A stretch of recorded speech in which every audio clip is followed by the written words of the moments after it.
Hello, everybody. This is another great interview with the Dr. Entrepreneur podcast. I am fortunate enough to be here with Charles Tramont. He is a publisher of Today's Practice and the CEO of Meridian Medical Practice Solutions. So welcome to the show, Charles. Thank you, Lance. I appreciate the opportunity to be here. Yeah, well, we sure appreciate that this worked out with your schedule. I know you've got a lot of exciting things going on, and we want to dig into those today, okay? Looking forward to it. Well, at the outset of the interview, I'm sure the audience is wondering if you wouldn't mind just giving us kind of a glimpse into your personal life.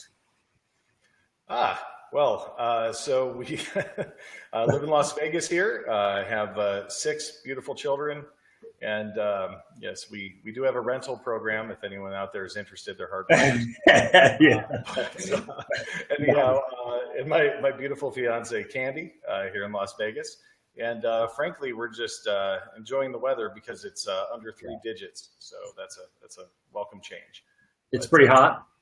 Yeah, it is. I know up in Utah you don't share the same issues, but needless to say, our version of outdoors is the driveway. We get to the driveway, we're really experiencing the great outdoors. That's awesome. What kind of things do you like to do outside of the driveway? Really adventurous. We get to the gate and go for a hike. But we do a lot of hiking up here. We're just minutes from Red Rock, right down the street. And you can't tell it from my physique, but we do make a regular outing out there. We get to test the children's temperance for heat, and we have a good time out here. And actually, there are a couple fishing spots here in Vegas, if you want to call them that. They're big cement bowls, and they put a couple goldfish and a few catfish in there. If you get lucky, you can snag 1 or 2. But it's awesome. Vegas is wonderful. If anybody tells you that yogurt has more culture than Vegas, they're lying. There's a lot to do here. Trust me on that. There's a great culture here. So anyhow, but yeah, awesome. I've been to Vegas. Been to Vegas a few times. I haven't actually been with my family. It's been a little while, but summertime was the last time I went, and it was unbearable. It was so hot. Well, I can't imagine how you wouldn't bring your family. I mean, we just ooze family values here. 15 life lessons down I-15, just from the billboards. The kids, it's like a 3-year tourist document in one drive. So exactly. Well, I am just so excited to learn more about your transition to where you're at. You have some real major accomplishments. I want to take a trip down memory lane to when you were a young kid, 7, 8 years old. You had big dreams, and someone would ask what you want to be when you grew up. What do you think your response was back when you were a kid? I'd say at 8 years old, my big aspiration was graduating 3rd grade. Frankly, I had the fortune of having a fantastic mentor.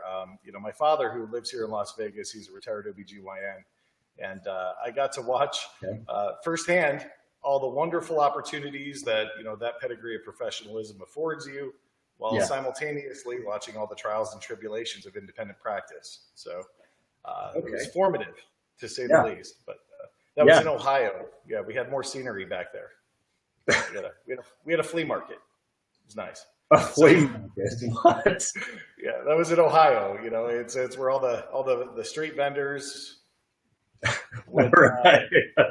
Big air quotes on that. Yeah, the street vendors would line up, and we could buy corn and garage sale items, and it was the big to-do back in Ohio. It's a great time. That's cool. That's actually a big thing where I live are the penny auctions. I don't know if you've been to any of them, heard of them, but basically it's kind of an alternative version of a yard sale where people will get together, and the women get together, because I've never heard of any men getting together for these, but the women will get together and maybe they auction off, their husband's items at pennies, That's not a bad gig, actually. But it's yeah, exactly. So Don't tell basically, Candy about that, please. right. So things start at about 5 cents, and then they just auction these items off, and it's a big deal here. So anyway, just yeah, very very different culture here. Yeah, understandable. Yeah, I used to live in South Jordan, actually. Oh, you're in South Jordan. Oh, okay. Yeah, I co-founded a dual diagnosis facility over there. Did you really? Yeah, so I had a great experience. I love Salt Lake. One of my closest friends, she owns a restaurant in Sugar House. So wow. Yeah, Well, it's a great spot. So walk us through your timeline of some of the business ventures that you've been successful at, maybe some that you've not been so successful at. Frankly, I think entrepreneurism, which I'm sure most of your guests will agree, is a bit of an adventure. I've actually had some recent opportunities to reflect. We, because of an event we're holding this year, we're talking with a lot of incubators and accelerators, and I'm re-immersing myself back in that startup phase. And okay. PTSD aside, I seem to be working through a lot of those issues. But it's funny. I'm not the best at speaking on myself. Self-aggrandizement is something that Candy will tell you I'm fantastic at, but I yeah. Following a very interesting, military brief and interesting military career, a lot of fun. I immersed myself with a background in psychological operations. What else are you going to do with that? So I went into marketing, right? Okay. And instead of the PSYOP way of dropping pamphlets out of helicopters, I got to just call in the creative design. It was a different story, but anyhow, that gave way to a whole myriad of opportunities. And the best thing about being in the agency world is you get to learn about everybody else's business, even if you know nothing about your own. Right. So as they don't know that, you're fine. And so that parlayed into a number of opportunities similar to the, co-founding the dual diagnosis facility there in Salt Lake. And okay. That particular venture, I created a campaign that really put us on the map. And it was back in the days when Overture was the search engine marketing go-to before Yahoo acquired them, I believe. Yeah. And, I'm going to give away a trade secret here, but maybe this will be useful in terms of thinking of some pay-per-click. That's P-A-Y-P-E-R, not P-A-P-E-R. Pay-per-click marketing. We did a campaign that was fascinating. We noticed in the rehab industry, a lot of it's 12-step based. So emulation is a big part of the 12-step culture. Okay. And we said, how do we capitalize on that in a way that makes the most sense? And I won't name any specific facilities, but we, back then, drug rehab as a search term cost like 50 cents. And back then that was a lot for a pay-per-click search term, which for any of the uninitiated that aren't familiar with that industry, where you see Google AdWords or the top 3 search results on the search engine will be X, Y, and Z, and it says sponsored next to it. So that every time you click on that advertiser pays for that click to get you to their website. Yeah. And so back then it was 5 cents a click, 2 cents a click, but drug rehab was 50 cents. So we said, we don't want to compete with the big guys. So we went in there and we created separate satellite websites for meth rehab, cocaine rehab, alcohol rehab, and pumped them up to the top of the search engines. And we captured all of that audience. Okay. And then we said, our facility is really nice, it's bed and breakfast, but there are organizations charging $30,000, $50,000 for a 28-day program. We just don't have that audience. Wow. So we created affordablерehab.com back then. And anyhow, that was geared towards a bed that we had reduced the price on. So after 3 months, a lot of the other facilities, I won't specify which, created their own affordable rehab versions of their website because we essentially were bottoming out the market. Okay. So as soon as they had all jumped on the bandwagon, wow, we released executive rehab, and we captured the top crust of the marketplace. And it brought us a lot of, confidential, of course, but more better known clients in that respect. And that launched our agency notoriety in the rehab industry. So anyway, we did that for a while. And anyway, fast forward a few other ventures, a couple very successful, a couple very not.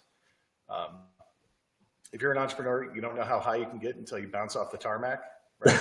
You just got to bounce hard. That's it. Otherwise, you don't get as high on the second bounce. So anyhow, so it led us to our current endeavors and into the physician industry. And there's a story behind that I'll share when we have time. But anyway, it's just been a fun adventure. And frankly, I just enjoy the fact that the best part of my day is hearing about other ventures, such as we've discussed in the past and things like that. And that's really where the juice is hearing about other people's concepts and watching them bring it to fruition. And I just enjoy helping them to do that. Great. Well, tell us a little more about today's practice. So the publication. Yeah. So the publication is, it was almost a byproduct, actually. We have another organization where we manage associations and the benefits that they have for their membership. Okay. And we were looking for a newsletter with a glorified title. And as I'm sure you can appreciate, that 2 a.m. GoDaddy splurge, if Bob Parsons still owned it, I'd ask for royalties for that plug.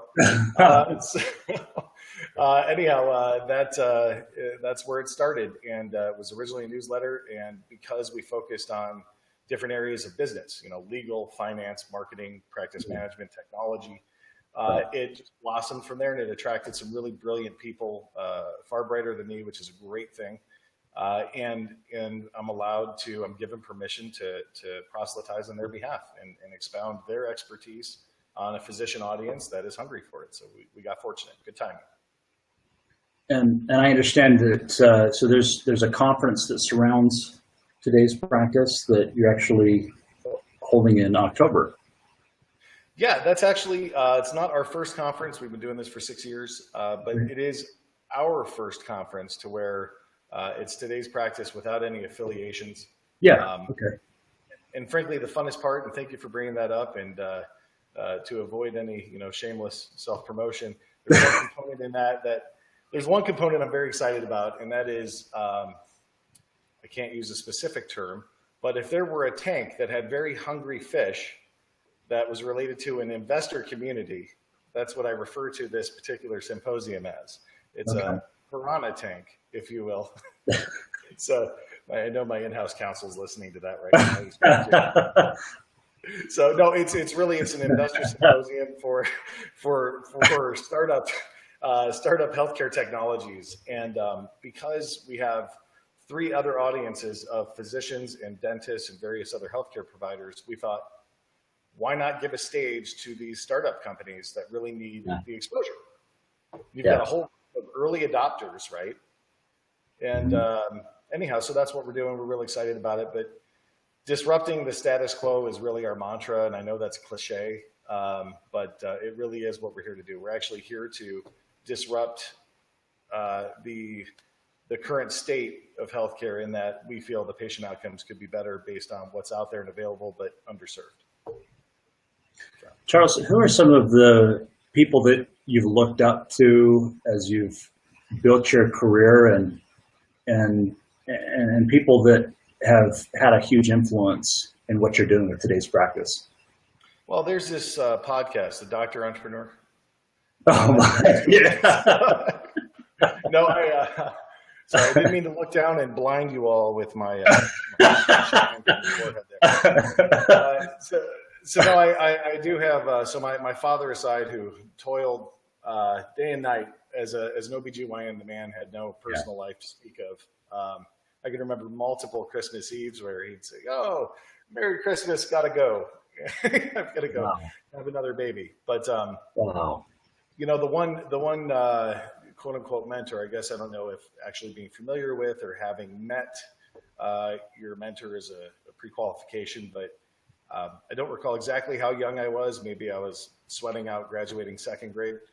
But I was watching a video clip of Chuck Yeager, and forgive me for butchering this statement or what the actual quote was, but he was getting into his jet. He was about to break the speed of sound, and this reporter leans over. She leans over and shoves a microphone in his face, and she says something to the effect of, the last X number of people that have attempted this have perished trying, et cetera.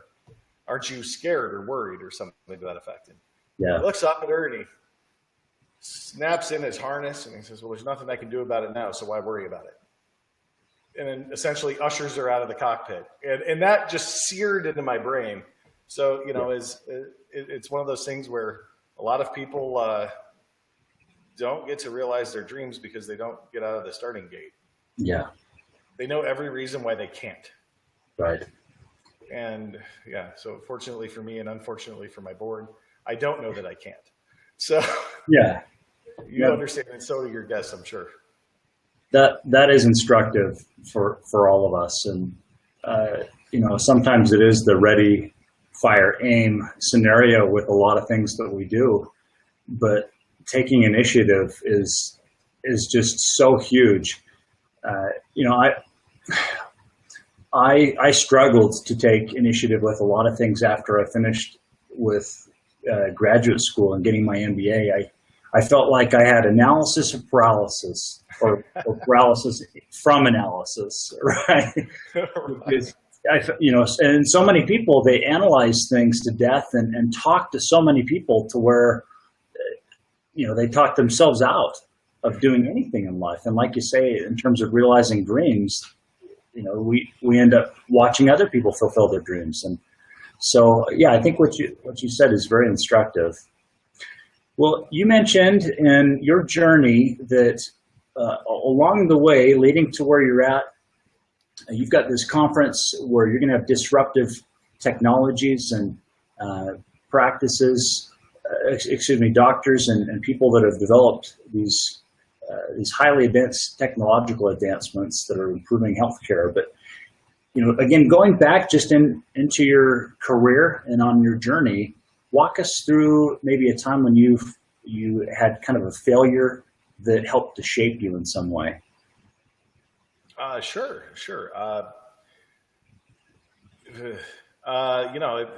Being a true entrepreneur, that's a long list. So allow me to file it down to one questionable moment. One good instance, I co-founded with a couple close friends, which is a real benefit and a detriment at the same time, a digital signage company. Oh, okay. And frankly, we were way ahead of the curve. I mean, in a short period of time, this is back in 2005 or 6. 2005 or 6. Yeah, we had amassed about 60,000 contracts for exclusive rights for digital signage in convenience stores. And wow, now the LCD plasma screens and everywhere, are bad. Yeah, they're just starting to pop up here in Utah. I see more and more popping up. So that was you guys. Well, we definitely helped it along, but so there's a point in desperation that every entrepreneur has, and that is we need to raise money. I mean, everybody hair on fire, and that's what happened to mine. And quite frankly, sorry, it just came out. No filter. This filter is not working on this thing. So hair on fire. We need to raise money. That's our only solution because we have to pay for this, or we need this to expand. Yeah. And that's a reasonable train of thought. And when you watch things like Shark Tank, I did say it. So when you watch things like Shark Tank, I'm not disparaging the show, but it gives a false premise that, I saw one particular, and forgive me, I won't drone on too long, but I did watch one episode, and this gentleman who raised something like 150,000, sobbing on his way out the hall, I guess, the hall of shame or the hall of victory, however it goes. And he's sobbing, and he says, my family will never want for anything again. And I just, what did he just say? That's not your money, dude. Right. Right. Exactly. Your kid won't send to private school yet. Just don't do it. So anyhow, so back then we had all these signs. The way we structured the company was it was an incremental cost basis. So essentially, with every deployment, we paid the location a specific amount of revenues that we generated. But other than that, there was no ongoing obligatory cost associated with those deployments. And there was a group that came along for, I won't specify how much, but they acquired 80% of the company because we were hair on fire. because we felt deep down we had to deploy X number of screens in a certain period of time. And we had absolutely, resolutely made up our minds.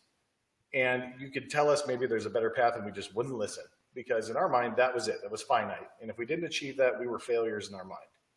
Right. And that led us to a horrible decision to take on a partner who ended up being fraudulent and various other things. And anyhow, so fast forward. So by the way, the moral of that story is always step out of yourself and weigh other options. And as they say in the recovery industry, play the tape through. So if we didn't deploy 1,000 screens, what if we only deployed 50 and waited until we incrementally had enough revenue? What would the worst case and the best case scenario be? We never did that. And then it's amazing what happens. You start opening yourself up to other possibilities. And when you start mentally disowning all of them, you're free to do any of them. So fast forward, I had bought a business out here in the food and beverage industry here in Vegas. And I'd still owned a significant amount of shares in that signage company. And at the time, they were around $7 a share. And my F&B, it was a country bar out here. And it was just one of my tangential businesses that I worked the door a long time ago when I just come out of the military. So it was like a bucket list thing. And, Okay. it was a great country western bar. Anyway, in the same week, I discovered that the contract I'd paid out over $250,000 on for the bar, and it was null and voided because of what an action the seller had taken. So all of that was poof gone.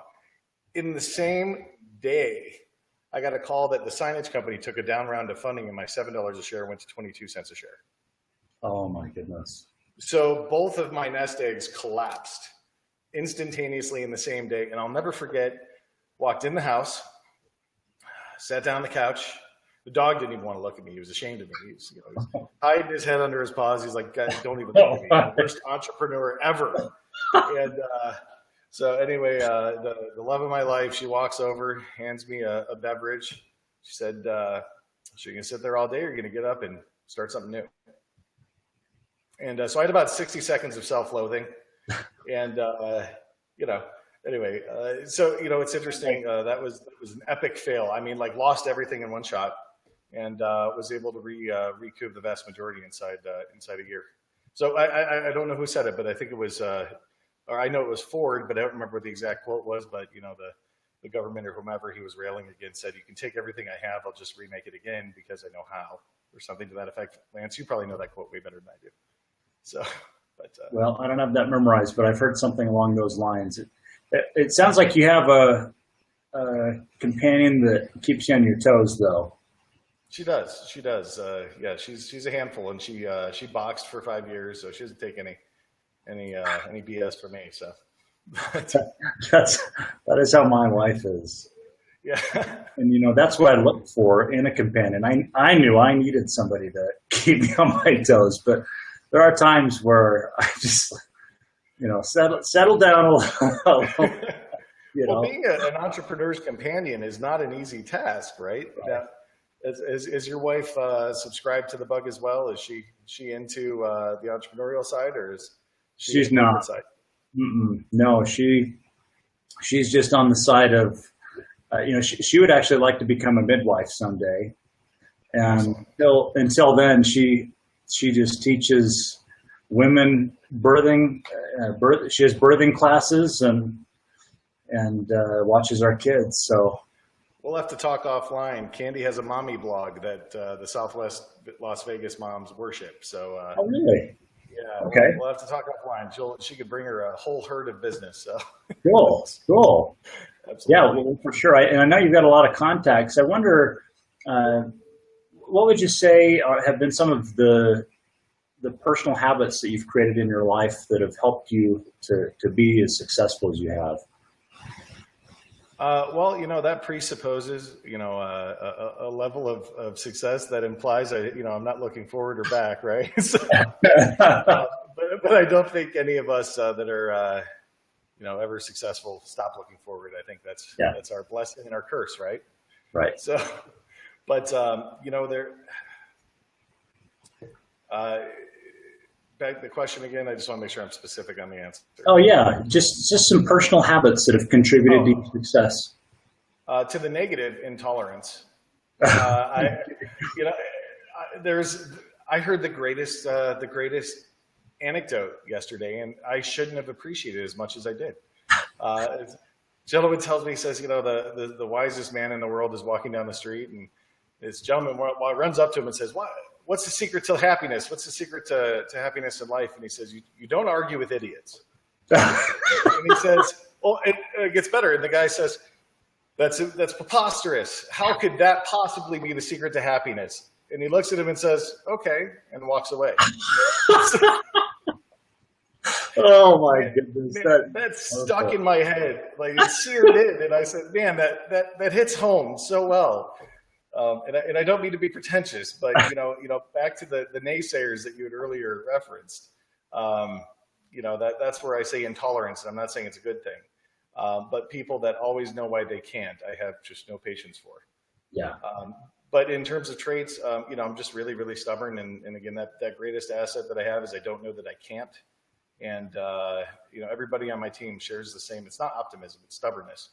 It's because we have a common goal. And if that goal helps Mrs. Smith's, you know, net outcome from whatever treatment or ailment she has, then I don't really care who I offend on the way.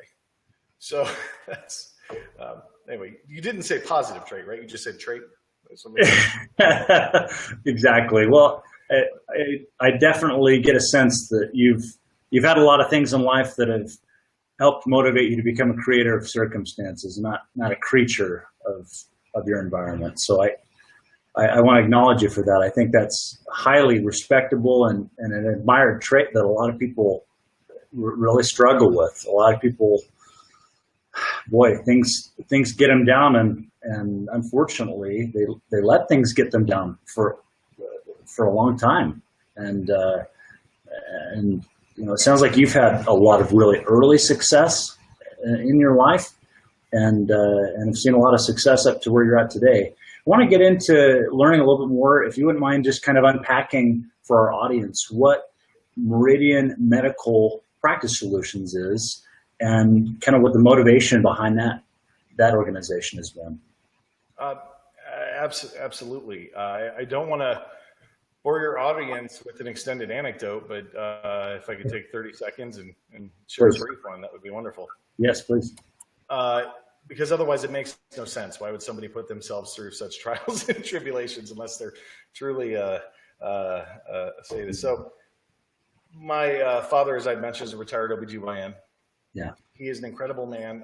He currently is a practicing clinical hypnotherapist here in Las Vegas, as a matter of fact. Oh, really? Yep, just turned 80. Oh, okay.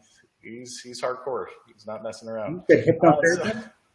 Yeah, hypnotherapist. So for everything from obesity to smoking cessation and so on. Fascinating. I've worked with hypnotherapists before, so really? I have. Yeah, I actually had a class in a finance class I needed help with, and it got to where I needed extra help. So yeah. Oh, I found it to be so very. You understand that's. So then you wouldn't look at me cross-eyed if you came in and saw my third eye chakra bowl on the. That's cool. That is really cool. Yeah, you got to center yourself here in the morning, and yeah, that's cool. Yeah, so it's an interesting office. So my father, he was deployed for Desert Storm. Came back after a year, and as you can imagine, in a private practice, that's a nightmare. Yeah, that truly is a worst case scenario, to be absent from your private practice as an OB for a year. And I get my stubbornness from him, obviously, and he rebuilt it back up. And after a couple of years, it was successful again until he was acquired by a specific hospital system I won't name. And they put him over a barrel. And he's a brilliant man. He's not a businessman. And he had absolutely no network to turn to for assistance, for advice, or precedent. Okay. So fast forward to about 6 years ago, and I'm sitting in a conference with one of my ad agency clients who's a podiatrist. And it's this 2.5-day conference, and it's nothing but this raw web development pitch that each one of them had spent like $1,600 a ticket on. And I'm sitting in there looking around the room at 150 of my father, not getting any of the assistance they signed on for, with no recourse for the misrepresentation. It really made me angry, and I'm curbing that politically correctly. I'm curbing that statement. To this day, it really heats me up. So I left that room, and I said, this is unacceptable. These physicians really need a solid network to turn to. And I called my attorney, my CPA, my PR firm, and I said, listen, I'm going to go lock myself in a closet for a week and come out with a business model. I'm going to call you with it. And they're like, oh, God, here we go. That was right after the conference. That was at the conference. I was in the, and I was at the valet at the conference, and I said, this is just unacceptable. And so anyway, I leave there, come up with a business model that these physicians need an advisory board in a box. And I created a direct membership model, and it was relatively successful. And then shortly thereafter, we added a whole slew of features and benefits and other toys in the sandbox. And then we were approached by an organization that had a large physician membership, and they said, "Hey, we love what you're doing. Can you do that for us?" And that's where Meridian came out. So it's an education and benefit platform that we work with associations on. So, but that really enables us to do really fun things. We get to generate business for individual groups that we feel are not only ethical, but on top of that, they actually have tangible value. God forbid, and it's an all performance based thing. So the neat thing about it is, we felt there should be a win-win-win business model, and we feel we created one. So that's Meridian. And then to assist in proselytizing the expertise that we came across with that advisory board in a box, that's where the magazine came from. So okay. But, so we're having fun with it. No question about it. And I have gone to your marketplace and have looked at that and how it benefits physicians. But say physicians want to look at different services out there. How do you help walk the physicians that are listening into this through the process that they go through on your website, determining some of the solutions and how they can be of value for them? Absolutely. Well, the first thing I would do is specifically as an independent provider, and forgive the conference plug here, even though I just plugged Kirkland on as I was sipping. I'm waiting for my royalties again. No, we're okay with it. We're okay with it. No, so when it comes to getting access to these benefits, the first step is if as an independent you're not already part of your local IPA or independent physician association, I strongly encourage you to not only join but participate. So the thing about these fraternal organizations that we're in support of, and by the way, that really is the only way to get to our platform is through one of the participating organizations, which they're growing. Really? Okay. Yeah, truly. And they're growing innumerably at the moment, which is why I haven't grown any hair back. It's gone in perpetuity, sadly. But but yeah, that's the fastest way to get access to this, the myriad of benefits that are offered collaboratively. But I do have to say, one organization that is very proactive is an organization called TIPA, the Independent Physician Association of America. They represent over 600 IPAs and also the lobbying interests on the Hill. So, excuse me. So TIPA is an excellent organization, but frankly, if as an independent you're not utilizing the benefits afforded to you by an organization such as an IPA, you most definitely need to align yourself, because it is the best ally you can have in the wake of certain legislative challenges that we've experienced recently. I'm going to leave that vague.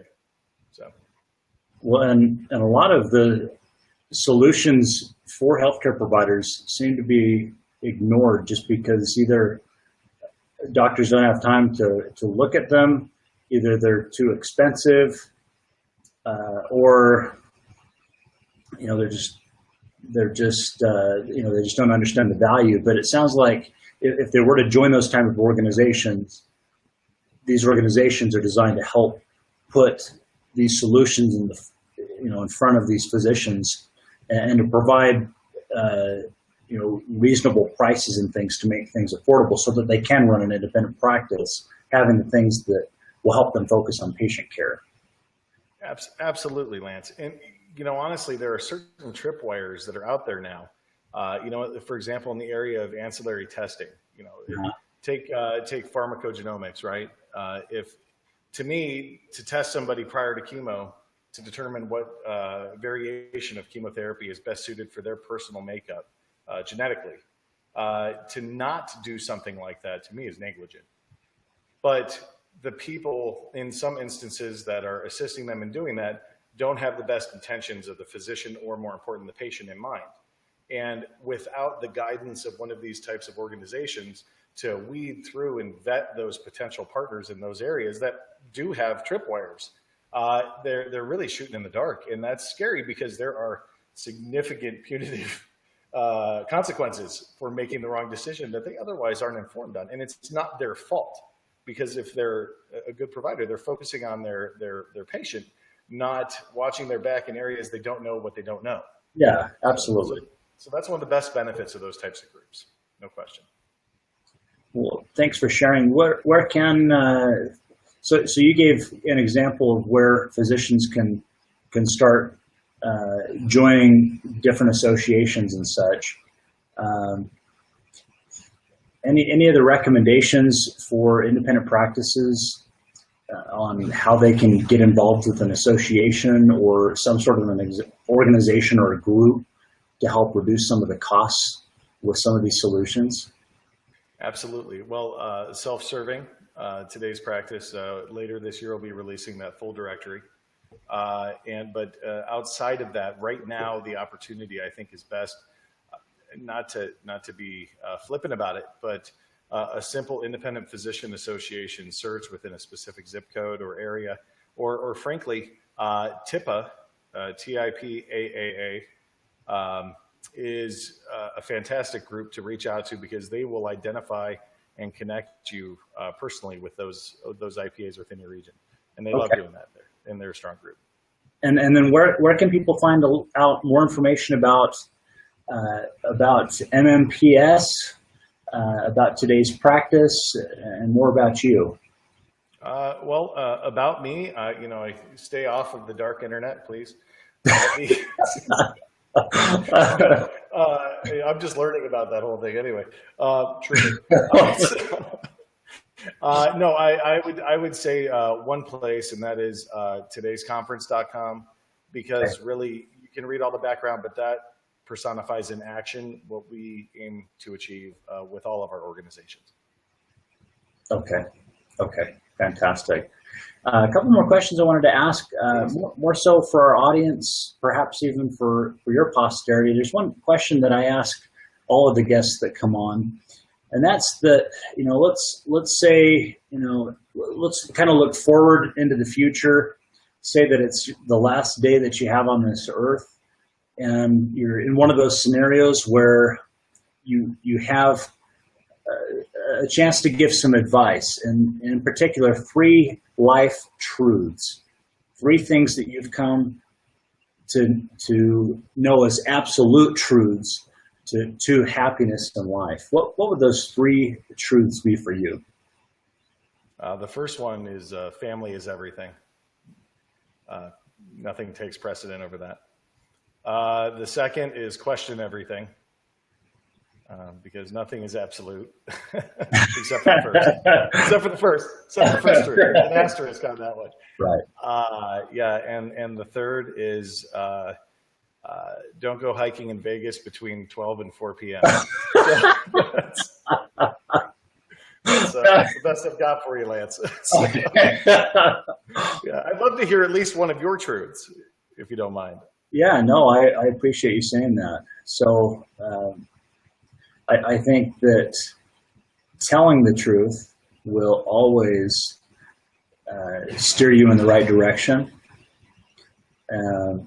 families family is my absolute number one. Family is the greatest sustaining influence to happiness. And you can really dive into that a lot deeper in terms of what it takes to raise a successful family, and quite frankly, there's an attack on family. The greatest resource we have for happiness. There's just so much attacking that. But at any rate, those are a couple things, and I'm very, very religious, and so for me, knowing that God exists is, I would say, even before family and gaining happiness. So mine would be family. So knowing that God exists, making sure that you stay true to your family and true to your core values, and then being integrable, I guess, goes along with that. Being honest in all of your dealings. So those are three of my truths. Absolutely. And thanks for that interview question. That was helpful. No I have to get the tables turned. No, I can't help it. Sorry, but no, I couldn't agree with you more. And frankly, I feel you personify all of those. So. Well, thanks so much for the time you've made. I just want to know, kind of, one last question is, what would you like to see in terms of how your organization's growing in the future? We can judge ours on a very long curve. So, frankly, we're not going to know if we're making an impact until that impact has long been made. But hopefully, we'll still be here to see the impact, which means we made one. So, right. Right. That's my so that impact, unpack what that impact looks like for you. That impact is a sustainable and more certain future for healthcare. So that's really critical. And frankly, I think the rest of it branches off from there. And really at the end of the day, we're here to make sure that the independent physician is focusing on their patient and not their mortgage payment. Yeah. And I think we'll see that manifest in terms of the analytics and data on patient outcomes over the decades to come. Well, being that certainly we represent healthcare compliance solutions, and we're one of many healthcare solutions out there. There are times we've had discussions about what our trajectory looks like in the future. And one thing that's made us nervous is that all these independent practices move into groups and move into healthcare hospital environments. And so, I want to thank you for helping our company's trajectory to look healthy. And we definitely want to do anything we can to help promote and support your direction. Well, Lance, I'd love to hear it at a later time. And absolutely, you've been incredible, I might add, by the way, our most reliable resource. I would love to hear your opinion on the shared savings models at some point in time, because I do think that's going to make a significant impact. Imagine an accountable model. What an idea. Yeah. The nice thing about this podcast is it gives us a chance to bring guests on again. So when we bring you on, it'd be interesting to, unpack that a little bit more and see what kind of a discussion we can surface. Well, thank you so much for making time, Charles. For our audience, again, this has been an interview with Charles Tramont, the CEO of Meridian Medical Practice Solutions and the publisher in Today's Practice. Thanks again so much for being with us. Hey, the pleasure was all mine. Thank you so much, Lance. Absolutely. To our guests, I hope you make it a great day and tune in for the show notes that will be released in a couple of weeks.